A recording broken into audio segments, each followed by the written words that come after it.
Bunların dərdi hicab deyil, birbaşa İslamın hökmləridir. Dini geyim məsələsinə qalanda, daha dəqiqləşdirsəm, hicab və ya niqaba qalanda.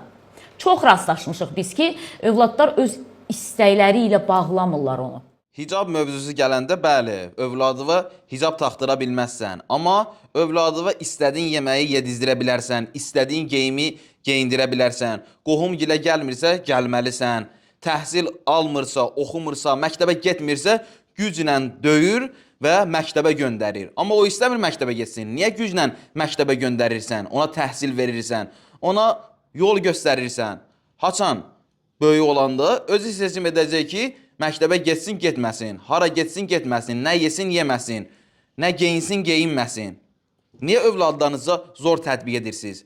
15-16 yaşda qız uşaqları, oğlan uşaqları üzr istəyirəm, barlara, diskolara, kazinolara gedir, konsertlərə gedir. Bu barədə niyə məhdudiyyət qoymursunuz? Cuhudların özünə məxsus papaqları var. Elə deyin ki, bəli, cuhudlar da öz övladlarına o papaqlardan taxtırmasınlar, öz dini inanclarını övladlarına aşılamasınlar. Amma siz bunları demirsiniz. Çünki cuhudlardan çəkinirsiniz, onlardan aslısınız. Onların dediklərini cəmiyyətdə, mediada təbliğ edirsiniz.